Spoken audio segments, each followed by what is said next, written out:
Hi hello friends, welcome back to the prime content YouTube channel.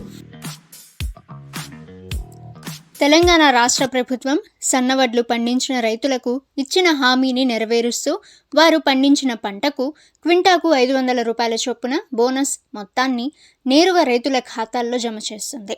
ఈ ప్రక్రియలో భాగంగా నిన్న ఒక్కరోజే రాష్ట్ర వ్యాప్తంగా ఉన్న 2,49,406 మంది రైతులకు సంబంధించి సుమారు 649.84 కోట్ల నిధులను ప్రభుత్వం విడుదల చేసింది. సన్న రకం ధాన్యాన్ని ప్రోత్సహించాలనే లక్ష్యంతో ప్రవేశపెట్టిన ఈ బోనస్ పథకం ప్రస్తుత ఖరీఫ్ సీజన్లో ధాన్యం విక్రయించిన అన్నదాతలకు పెద్ద ఊరటనిస్తుంది. పంట చేతికి వచ్చిన తరుణంలో ఆర్థికంగా అండగా నిలవడమే ఈ కార్యక్రమ ప్రధాన ఉద్దేశం. రాష్ట్ర వ్యాప్తంగా ధాన్యం కొనుగోళ్ల ప్రక్రియ కూడా అత్యంత వేగంగా సాగుతోంది. ఈ శుక్రవారం నాటికి అందిన అధికారిక లెక్కల ప్రకారం మొత్తం 11.45 లక్షల మంది రైతులు సుమారు 59.74 లక్షల టన్నుల ధాన్యాన్ని ప్రభుత్వ కొనుగోలు కేంద్రాల్లో విక్రయించారు.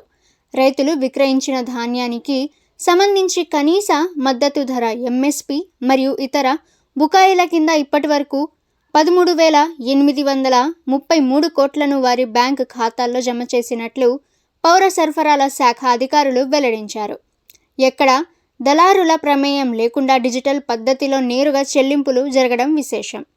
సన్న వడ్లకు ప్రత్యేకంగా బోనస్ ప్రకటించడం వల్ల భవిష్యత్తులో మరింత మంది రైతులు నాణ్యమైన సన్న రకాలను పండించేందుకు ఉత్సాహం చూపుతారని ప్రభుత్వం భావిస్తుంది.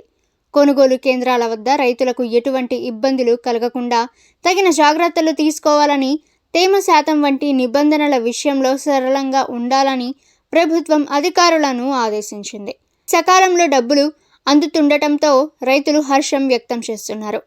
పంట నమోదు అంటే క్రాప్ బుకింగ్ చేసుకున్న ప్రతి రైతుకు ఈ బోనస్ వర్తిస్తుందని, మిగిలిన వారికి కూడా దశల వారీగా నిధులు అందుతాయని అధికారులు స్పష్టం చేశారు.